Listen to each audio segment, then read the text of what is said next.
ഞാൻ ഏത് വേഷത്തിൽ തൊഴണം നീ പറഞ്ഞു. നീ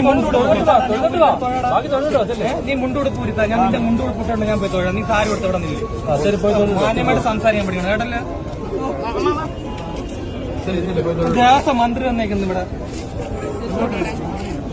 വേറെ എല്ലായിടത്തും നീ സംസാരിച്ച് നിൽക്കുള്ളൂ, മനസ്സിലായോ?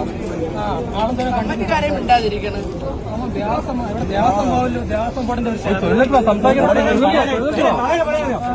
ഒരു കൊറ്റംകുളങ്ങര ചമയവിളക്കായിരുന്നു ഇന്നലെ.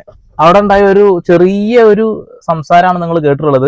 സ്ത്രീവേഷം കെട്ടിവരുന്ന പുരുഷന്മാര് വിളക്ക് ഏന്തുന്നതാണ് ചടങ്ങ്. കുറെ ആളുകൾ ഇതിനെ ഏതൊക്കെ രീതിയിലേക്കാണെന്ന് അറിയില്ല. ട്രാൻസ്ജെൻഡേഴ്സിന്റെ ഒരു ഉത്സവമല്ല ഇത്, ആദ്യം മനസ്സിലാക്കണം കേട്ടോ. കേരളത്തിൽ ട്രാൻസ്ജെൻഡേഴ്സിന് ഒത്തുകൂടാനുള്ള ഒരു അവസരമായിട്ട് ഈ ഒരു കാര്യത്തിനെ ഇവർ കാണുന്നു എന്നുള്ളതാണ്. സത്യത്തിൽ അത് അങ്ങനെയല്ല. ഇപ്പൊ 2026 ട്രാൻസ്ജെൻഡർ ആക്ട് ഒക്കെ വന്ന് നിങ്ങൾക്ക് അറിയാം, അവർക്ക് ഒരുപാട് പ്രൊട്ടക്ഷൻ കാര്യങ്ങളൊക്കെ നൽകുന്നുണ്ട്.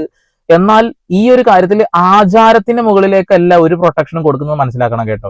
ഇത് ദേവസ്വം ബോർഡിന് കീഴിലാണെന്ന രീതിയിലൊക്കെ അവർ പറയും, ദേവസ്വം മന്ത്രി എന്നൊക്കെ പറയുന്നത് ദേവസ്വം ബോർഡിന് കീഴിലുള്ള ഒരു അമ്പലമല്ല, അത് അവിടെയുള്ള ജനങ്ങളാണ്, ഒരു ട്രസ്റ്റ് ആയിട്ട് പ്രവർത്തിക്കുന്നതാണ്. ആ ട്രസ്റ്റിന് അല്ലെങ്കിൽ അവരുടെ ദേവസ്വത്തിന് ഇഷ്ടമുള്ള രീതിയിൽ ഇതിന്റെ കാര്യങ്ങളൊക്കെ മാറ്റങ്ങൾ വരുത്താൻ കഴിയും. ഇപ്പൊ ട്രാൻസ് നാളെ മുതൽ വരരുത് എന്ന് പറയുമ്പോൾ തീർച്ചയായിട്ടും ആ ആചാരത്തിന് നമുക്ക് ലംഘിക്കാൻ കഴിയില്ല എന്നുള്ളതാണ്. ഇനി എന്താണ് ഈ ആചാരം എന്ന് ആദ്യം പറയാന്നതിന് ശേഷം നമുക്ക് കൂടുതൽ ഡീറ്റെയിൽ ആയിട്ട് കടക്കാനുണ്ട് എന്നുള്ളതാണ്. നൂറ്റാണ്ടുകൾക്ക് മുൻപ് പശുക്കളെ മേയ്ക്കാൻ പോയ ഇടയബാലന്മാർക്ക് കാട്ടിൽ ഒരു കല്ല്, അതായത് ശിലാവിഗ്രഹം കിട്ടുന്നു. അവർ വിനോദത്തിനായി പെൺവേഷം കെട്ടി ആ കല്ലിനെ ഭഗവതിയായി സങ്കല്പിച്ച് പൂജിച്ചു. അവർ നിവേദ്യമായി നൽകിയത് നാളികേരം മുടച്ച് അതിൽ നിന്ന് എടുക്കുന്ന പാലാണ്, അതായത് കൊറ്റൻ എന്നാണ് അതിന് പറയാ. ഈ ഭക്തിയിൽ പ്രീതയായ ദേവി അവർക്ക് ദർശനം നൽകി എന്നതാണ് വിശ്വാസം. ഈ സംഭവത്തിന്റെ സ്മരണ പുതുക്കാനാണ് ഇന്ന് പുരുഷന്മാർ സ്ത്രീവേഷം കെട്ടുന്നത് എന്നുള്ളതാണ്, അതാണ് ഐതിഹ്യം കേട്ടോ. ഇനി ഐതിഹ്യം അവിടെ നിൽക്കട്ടെ, ഞാൻ ആചാരത്തിലേക്ക് കടക്കാം. ഈ ആചാരത്തിലേക്ക് കടക്കുകയാണെന്നുണ്ടെങ്കിൽ 3 മുതൽ 21 ദിവസം വരെ വ്രതം എടുക്കുന്ന ആളുകളുണ്ട്. അപ്പൊ അതിന് പ്രധാനമായിട്ട് വേണ്ടത് ശരീരശുദ്ധിയാണ്. അതായത് സസ്യാഹാരം മാത്രം കഴിക്കുക, മദ്യം, മാംസം, ലഹരി പദാർത്ഥങ്ങൾ എന്നിവ പൂർണ്ണമായി ഒഴിവാക്കുക, ബ്രഹ്മചര്യം പാലിക്കുക എന്നിവയാണ് വ്രതത്തിന്റെ അടിസ്ഥാനം. ഒരുപാട് ആളുകൾ ഇത് കൃത്യമായിട്ട് പരിപാലിച്ചു പോകുന്ന ആളുകളാണ്. കൃത്യമായിട്ട് 43-41 ദിവസം വരെ വ്രതം എടുക്കുന്ന ആളുകളുണ്ട്. അതുകൂടെ തന്നെ സാധാരണയായി മകരം 1 മാലയിട്ട് വ്രതം തുടങ്ങുന്നവരുമുണ്ട്. എങ്കിലും മീനമാസത്തിലെ ഉത്സവത്തിന് മുൻപ് കുറഞ്ഞത് 3, 7, 11 ദിവസങ്ങളൊക്കെ വ്രതം എടുക്കാറുണ്ട്. 3 അല്ലെങ്കിൽ 7 അല്ലെങ്കിൽ 11 ദിവസം അങ്ങനെ വ്രതം എടുക്കുന്ന ആളുകളുണ്ട്. അപ്പൊ ഇങ്ങനെ ഒരുപാട് മനസ്സിനെയും ശരീരത്തിനെയും ശുദ്ധി ആക്കിക്കൊണ്ട് പോകുന്ന പുരുഷന്മാരാണ് അവിടെ തൊഴാൻ പോകുന്നത്. ഈ വിളക്കെടുക്കുന്ന ആളുകളുടെ കാര്യമാണ് ഞാൻ പറയുന്നത് കേട്ടോ. ട്രാൻസ്ജെൻഡേഴ്സ് എല്ലാവരും ഒത്തുകൂടി ഒരു ഫാഷൻ ഷോയോ അല്ലെങ്കിൽ ഫോട്ടോഷൂട്ട് നടത്തുന്ന ഒരു കേന്ദ്രമായിട്ട് ഇത് മാറുമ്പോൾ അവിടെ വലിയൊരു ആചാരത്തിനെയാണ് ലംഘിക്കുന്നതെന്ന് പറയാതിരിക്കാൻ കഴിയില്ല. വിശ്വാസികളായ ഒരു കൂട്ടം ആളുകൾ അവിടെ ഉണ്ട്. പിന്നെ ദേവസ്വം ബോർഡിന് കീഴിലാണ് എന്ന രീതിയിൽ മണ്ടത്തരം പറയരുത്. പിന്നെ അവർക്ക് എന്താണ് അനുഭവം ഉണ്ടായത് എനിക്കറിയില്ല. എനിക്ക് തോന്നുന്നത് വെച്ചിട്ടുണ്ടെങ്കിൽ അങ്ങനെ വേഷം കെട്ടി വന്നത് നീ ട്രാൻസ് ആണോ എന്ന് തെറ്റിദ്ധരിക്കപ്പെട്ട് ചോദിച്ചു വെച്ചതാവാം. എന്തൊക്കെയായാലും എല്ലാവർക്കും തൊഴാനുള്ള അവകാശമുണ്ട്. സ്ത്രീ ആണെങ്കിലും പുരുഷനാണെങ്കിലും ട്രാൻസ് ആണെങ്കിലും തൊഴാനുള്ള അവകാശമുണ്ട്. സമയവിളക്ക് എടുക്കാൻ പുരുഷന്മാർക്ക് മാത്രമേ അവകാശമുള്ളൂ എന്നുള്ളതാണ്. അത് പ്രത്യേകം ശ്രദ്ധിക്കുക. നാളെ ഈ ആചാരവും ഞങ്ങൾ ലംഘിക്കും എന്നൊക്കെ പറയുന്ന ആളുകൾ ഉണ്ടാകാം.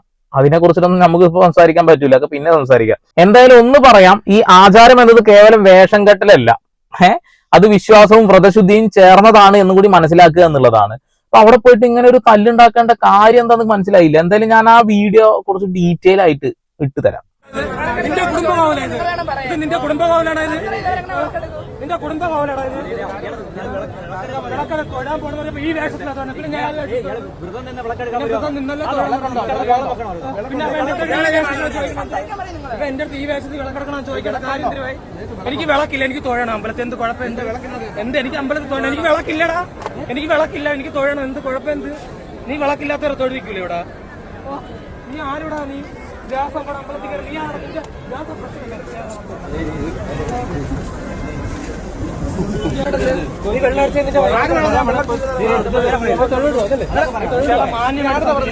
ഈ വേഷം ഈ എനിക്ക് ഞാൻ പിന്നെ ഏത് വേഷത്തിൽ ഞാൻ ഏത് വേഷത്തിൽ നീ മുണ്ടുകൊടുപ്പ് വരുത്താൻ ഞാൻ എന്റെ മുണ്ടുകൊടുപ്പിട്ടുണ്ട്. ഞാൻ പോയി തൊഴാം. നീ കാര്യം മാന്യമായിട്ട് സംസാരിക്കാൻ പഠിക്കണം കേട്ടല്ലേ. ദേവസ്വം മന്ത്രി വന്നേക്കുന്നു ഇവിടെ. മനസ്സിലായോ? ആ ആളും തന്നെ കണ്ടു നീ സംസാരിക്കും. ദ്യാസം ഇവിടെ ദ്യാസം പോകല്ലോ, ദ്യാസം പോട്ടിന്റെ ഒരു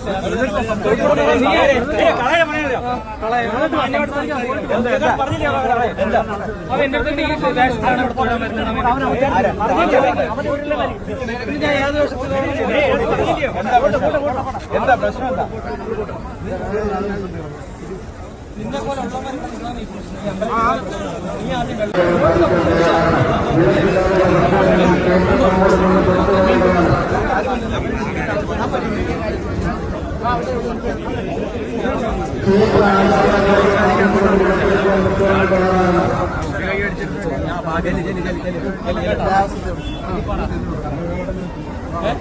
ഈ മീഡിയ പാസുകാരൊക്കെ പുറത്തിറക്കി. ഇതുകൊണ്ടാണ് മീഡിയ പാസിനകത്ത് തരാത്തത്.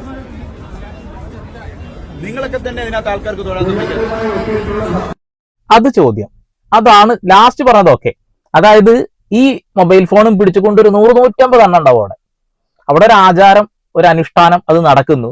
ആ നടക്കുന്നതിൽ പുരുഷന്മാർ സ്ത്രീവേഷം കെട്ടി ഈ ഒരു ചമയവിളക്ക് എടുക്കുന്നു. ഈ ഒരു കാര്യത്തിലേക്ക് എന്തിനാണ് ഇത്രമാത്രം ക്യാമറ വീഡിയോസ് ഒക്കെ കയറി ചെല്ലുന്നത്? പിന്നെ ആ ഒരു സ്ത്രീവേഷം കെട്ടിയ പുരുഷൻ അവരെന്താണ് ഏതാണ് നമുക്ക് വ്യക്തമായിട്ടൊന്നും അറിയില്ല. ഒരുപക്ഷെ എന്തെങ്കിലും മിസ്അണ്ടർസ്റ്റാൻഡിങ്ങിന് പുറത്തുണ്ടാകത്തല്ല, എന്തായാലും അത് നല്ല രീതിയിൽ തന്നെ സംസാരിച്ച് ഒഴിവാക്കിയിട്ടുണ്ട്. ദേവസ്വം ബോർഡ് വീണ്ടും ദേവസ്വം ബോർഡിലേക്ക് എത്തി. ഈ ക്ഷേത്രം ഏതെങ്കിലും സർക്കാർ ദേവസ്വം ബോർഡിന് കീഴിലുള്ളതല്ല. ഇത് കൊറ്റംകുളങ്ങര ദേവസ്വം എന്ന സ്വതന്ത്രമായ പ്രാദേശിക ഭരണസമിതിയുടെ കീഴിലാണ് പ്രവർത്തിക്കുന്നത്. കൊല്ലം ജില്ലയിലെ ചവറ എന്ന സ്ഥലത്താണ് ഈ ക്ഷേത്രം സ്ഥിതി ചെയ്യുന്നത്. അത് ഇന്ന് എല്ലാവർക്കും അറിയുന്ന കാര്യമാണല്ലോ അല്ലെ. അതുകൂടാതെ തന്നെ ക്ഷേത്രത്തിലെ ആചാരങ്ങൾ മാറ്റാനോ പുതിയ നിയമങ്ങൾ കൊണ്ടുവരാനോ സർക്കാരിന് നേരിട്ട് അധികാരമില്ല. ക്ഷേത്രതന്ത്രിയും ഉപദേശക സമിതിയുമാണ് ഇത്തരം കാര്യങ്ങളിൽ അന്തിമ തീരുമാനമെടുക്കുന്നത്. അതുകൊണ്ട് തന്നെ ട്രാൻസ്ജെൻഡർ വ്യക്തികളുടെ പ്രവേശനം സംബന്ധിച്ചോ അല്ലെങ്കിൽ ആചാര ലംഘനങ്ങളെ കുറിച്ചുള്ള തർക്കങ്ങൾ ക്ഷേത്ര സമിതിയുടെ തീരുമാനത്തിനാണ് മുൻഗണന. അതായത് നാളെ ട്രാൻസ് ആയ ആളുകൾ ഈ പരിപാടിയിലേക്ക് ഇനി വരരുത് എന്ന് പറഞ്ഞു കഴിഞ്ഞാൽ ഒരു ചെയ്യാൻ പറ്റില്ല. അത് സ്വതന്ത്രമായിട്ടുള്ള ഒരു ട്രസ്റ്റ് ആണ്, അവരുടെ ദേവസ്വം ബോർഡാണ്. അപ്പൊ അങ്ങനെ കാര്യം കിടക്കുന്നുണ്ട്. എന്തായാലും ഒരുപാട് ആളുകൾ, ഒരുപാട് വിശ്വാസികളായ ആളുകൾ കമന്റ് ഇടുന്നത് കണ്ടുകൊണ്ട് മാത്രം ഞാൻ ഈ വീഡിയോ ചെയ്തത്. ഈ ട്രാൻസായ ആളുകൾ ഫോട്ടോഷൂട്ടിനും മറ്റുള്ള കാര്യങ്ങൾക്കും വെറുതെ വൈറലാകാൻ വേണ്ടിയിട്ട് അവിടെ വരുന്നത് പോലെയാണെന്നാണ് പറയുന്നത്. വിശ്വാസികളായ ആളുകൾ, അതായത് ആണുങ്ങളാണ് വേഷം കെട്ടുന്നത് അല്ലെ. പകരം ഒരു പെണ്ണാണ് ഞാനെന്ന് മനസ്സിലാക്കിയിട്ട് സത്യം മനസ്സിലാക്കിക്കൊണ്ട് പെണ്ണാവുന്ന ആളുകളുണ്ടല്ലോ, അവര് വന്ന് ഈ ചമയവിളക്ക് എടുക്കുന്നുണ്ടെങ്കിൽ അത് തെറ്റ് തന്നെയാണ്. അത് ശരിയായ ഒരു നടപടിയല്ല. ഞാൻ സ്ത്രീയാണെന്ന് ഞാൻ മനസ്സിലാക്കുന്നു, എന്റെ സത്വം ഞാൻ മനസ്സിലാക്കുന്നു, ഞാൻ അതിനു വേണ്ടിയുള്ള ട്രീറ്റ്മെന്റ് എടുക്കുന്നു, എന്നതിന് ശേഷം ചമയവിളക്ക എന്നാ പോയിട്ട് എടുത്തിട്ട് തന്നെ കാര്യം. അങ്ങനെ ചെയ്യുന്നുണ്ടെങ്കിൽ അത് എത്ര വലിയ വിരോധാഭാസമാണ്. അത്രേ പറയുന്നുള്ളൂ. ഇപ്പൊ ട്രാൻസ്ജെൻഡർ ആക്ട് ഒക്കെ വന്നത് അവർക്ക് ഒരുപാട് പ്രൊട്ടക്ഷൻ ഉണ്ട്, ശരിയാ. പക്ഷെ ഒരിക്കലും മറ്റുള്ള ആളുകളുടെ ആചാരങ്ങളെ ലംഘിക്കുന്നത് ആവരുത് അതെന്നുള്ളതാണ്. പിന്നെ ഒരുപാട് ആളുകളുണ്ട് ഇപ്പൊ ഹിന്ദു മതവിശ്വാസ പ്രകാരം ഈ ഹിജ്റ സംസ്കാരം കാര്യങ്ങളൊക്കെ ഉള്ളത് കൊണ്ട് തന്നെ ഇവിടെ അത്ര പ്രശ്നങ്ങൾ ഉണ്ടായിരുന്നില്ല. അപ്പൊ ഈ ആക്ട് വന്നതോട് കൂടിയിട്ട് അതിൽ മാറ്റം വന്നെങ്കിൽ പോലും വലിയ പ്രശ്നങ്ങളില്ല. അതുകൊണ്ട് തന്നെ മറ്റുള്ള ഇതര സമുദായത്തിൽ നിന്നുള്ള ആളുകളൊക്കെ പെട്ടെന്ന് ട്രാൻസ് ആയി കഴിഞ്ഞാൽ കൊറിയും പൊട്ടും തൊട്ടിട്ട് ഇതിലേക്ക് മാറുന്നത് ഞാൻ കാണുന്നുണ്ട്. എന്താ ചെയ്യാ. എന്തായാലും ദിയാസനയെ പിടിച്ചു വെച്ചിട്ട് എന്തൊക്കെ ഒരാൾ ചോദിക്കുന്നുണ്ടായിരുന്നു, അതിനുള്ള മറുപടി ദിയാസന കൊടുക്കുന്നുണ്ട്. അതൊന്നും കൂടി ഒന്ന് കാണാം. ആരും ദിയാസന അറിയില്ലേ, ഞാൻ പറഞ്ഞുതരാം. ഇല്ല പക്ഷെ കൂടുതൽ ആൾക്കാർ വിളക്കെടുക്കാൻ വരുന്നുണ്ട്. ഇല്ല, പാടില്ല. അന്നത്തെ ദിവസം അണിഞ്ഞൊരുങ്ങി പോലും വരാൻ പാടില്ല. കുറെ പേര് വരുന്നുണ്ട്. ഇല്ല, അതുകൊണ്ടാണ് ചോദിക്കുന്നത്. എന്താണ് അതിന്റെ കാര്യമാണ് പറഞ്ഞത്. പാടില്ല, അതിന്റെ കാരണമാണ് പറഞ്ഞത്. കാരണം പറയാൻ നിങ്ങൾ അനുവദിക്കുന്നില്ലല്ലോ, പറഞ്ഞോട്ടെ. അതിന്റെ കാരണമാണ് പറഞ്ഞത്. ഒരുപാട് പേര് ഇപ്പോൾ സ്ത്രീകൾ വേഷം കെട്ടിയിട്ട് ട്രാൻസ് ആയിട്ടുള്ള ഒരുപാട് പേര് വിളക്കെടുക്കാൻ വരുന്നുണ്ട്. വന്നത് ഞാൻ കാണിച്ചു തരാൻ വേണ്ടി. അങ്ങനെ ചോദിക്കരുത്. അത് എന്റെ ജെൻഡറിനെ ചോദ്യം ചെയ്യുന്ന പോലത്തെ ഒരു സാധനമാണ്. നിങ്ങൾ എന്തിനാണ് എന്റെ അടുത്ത് വന്നിട്ട് ഞാൻ വിളക്കെടുക്കുന്നുണ്ടോ ചോദിച്ചാൽ ഇതൊരു പുരുഷന്മാര് വിളക്കെടുക്കുന്ന ഒരു സ്ഥലമല്ലേ? അതെ മാഡം. ഒരു സ്ത്രീയായ എന്റെ അടുത്ത് നിങ്ങൾ ഞാൻ ഇന്നലെ ഈ കണ്ടന്റ് തന്നെ ഞാൻ എന്റെ ചാനലിൽ അപ്ലോഡ് ചെയ്തിട്ടുണ്ട്. അല്ല, അപ്ലോഡ് ചെയ്തിട്ടുണ്ട്. മേലാണ് ഇത് പുരുഷന്മാര് വിളക്കെടുക്കുന്ന സ്ഥലമാണ്. ആ ഇടത്ത് ചോദിക്കുകയാണ് നിങ്ങൾ ഓക്കെ. ദിയാസനെ അറിയില്ലേ? ദിയാസനെ ഒരു പക്ഷെ ഇവിടെയുള്ള ട്രാൻസ്ജെൻഡേഴ്സിനൊക്കെ പ്രൊട്ടക്ട് ചെയ്യുന്ന ആളുകളിൽ പെട്ട ഒരാളാണ്. ചിലപ്പോൾ ആ വീഡിയോ എടുത്ത ആൾക്ക് എന്തെങ്കിലും ഡൗട്ട് തോന്നിയതാകാം. എന്തായാലും സ്ത്രീകൾ ചമയവിളക്ക് എടുക്കാറില്ല. പുരുഷന്മാര് സ്ത്രീവേഷം കെട്ടിയിട്ടാണ് ചമയവിളക്ക് എടുക്കാറ്. എന്നാൽ അവിടെ ഒരുപാട് ട്രാൻസ് വേഷം ഭൂഷാദികളൊക്കെ കെട്ടിക്കൂട്ടി വരുന്നുണ്ട്. അതെന്താണ് എന്നുള്ള ഒരു സംശയത്തിന്റെ പുറത്ത് ചിലപ്പോൾ ചോദിച്ചതാകാം. അവരെ കുറ്റം പറയാനൊന്നും കഴിയില്ല. കാരണം ആരാണ് എന്താണെന്ന് മനസ്സിലാവാത്ത രീതിയിലാണ് അവിടെ ആളുകൾ അന്ന് കാണുക എന്നുള്ളതാണ്. അതെല്ലാം തന്നെ നമ്മൾ ഇൻസ്റ്റഗ്രാമിലൊക്കെ ഒരുപാട് ട്രാൻസിനെ കണ്ടിട്ടുണ്ട്. അവരൊക്കെ അവിടെ വന്ന് ഇരിക്കുന്നുണ്ടേ. അതെന്താണെന്ന് മനസ്സിലാവുന്നില്ല. ഓക്കെ, തൊഴാൻ എല്ലാവർക്കും അവകാശം കാര്യങ്ങളൊക്കെ ഉണ്ട്, ഇല്ല എന്നൊന്നും ഞാൻ പറയുന്നില്ല. പക്ഷെ ചില ആളുകൾ അങ്ങനെ ട്രാൻസ് സ്ത്രീവേഷം കെട്ടുന്നുണ്ട് എന്നുള്ളൊരു കാര്യം അവിടെ നിന്നുള്ള ആളുകൾ പറയുന്നുണ്ട്. നമുക്കത് കണ്ടെത്താൻ കഴിയില്ല. ചില ആളുകൾ സോഷ്യൽ മീഡിയ വൈറൽ ആയതുകൊണ്ട് നമുക്ക് കണ്ടെത്താം. പിന്നെ കുമ്പിടിക്ക് എന്തോ പറയാനുണ്ട്. കുമ്പിടി എന്താ പറയണ്ടല്ലോ?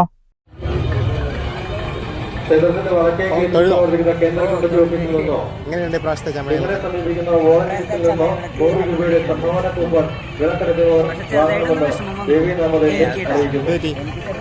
കമ്മിറ്റിക്കാരുടെ ഭാഗത്ത് നിന്ന് അതെല്ലാം മീഡിയയിൽ ഞാൻ കണ്ടു പറയും. മീഡിയ ആണല്ലോ വൈറലാക്കുന്നത്. കമ്മിറ്റിക്കാരുടെ ഭാഗത്ത് നിന്ന് മോശമായിട്ടുള്ളൊരു ഉണ്ടായി. കാരണം ഇതെന്ന് പറയുന്നത് അത്ര പുണ്യമായിട്ടുള്ളൊരു മഹത്തായിട്ടുള്ളൊരു സ്ഥലമാണ്. അതിൻ്റെ ഇടയിൽ വന്നിട്ടാണ് അയാൾ അത്ര ഉള്ളു കഴിച്ചത്. ശരി. ഓക്കെ, കുമ്പിടിക്ക് എന്തോ കമ്മിറ്റിക്കാരെന്തോ പറഞ്ഞതാ പറയുന്നത്. എന്തായാലും ഇത് സ്മൂത്ത് ആയിട്ട് സുഗമമായി പോകണമെന്നുണ്ടെങ്കിൽ കമ്മിറ്റിക്കാർ പുതിയ നിയമങ്ങൾ എന്തെങ്കിലും കൊണ്ടുവരേണ്ടതായിട്ടുണ്ടാകാം. വേണമെങ്കിൽ കൊണ്ടുവരട്ടെ, അതൊക്കെ അവരുടെ താല്പര്യങ്ങളാണ്. ഒരു ആചാരത്തെയും ഒരു അനുഷ്ഠാനത്തെയും ഒരു വിശ്വാസത്തെയും ഹനിക്കാൻ ആരും തയ്യാറാവരുത്. സ്ത്രീവേഷം കെട്ടേണ്ടത് പുരുഷന്മാരാണെങ്കിൽ പുരുഷന്മാർ തന്നെ ആ വേഷം കെട്ടുക. ട്രാൻസ് ആയ ആളുകൾ, സത്ത് മനസ്സിലാക്കിയ ആളുകൾ ആ വേഷം കെട്ടിയിട്ട് അവിടെ പോയിട്ട് വിളക്കെടുക്കാൻ നോക്കുന്നുണ്ടെങ്കിൽ അത് തെറ്റായ ഒരു കാര്യം തന്നെയാണ്. ഒരിക്കലും അത് അംഗീകരിക്കാൻ കഴിയുന്ന ഒരു കാര്യമല്ല.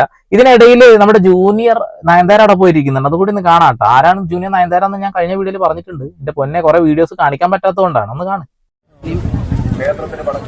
മറ്റേ രേണു ചേച്ചിയുടെ ഒരു ഷോർട്ട് ഫിലിം പ്രശ്നം ഉണ്ടെന്ന് പറഞ്ഞത് ഷാപ്പിലെ ഉള്ളതാണ്.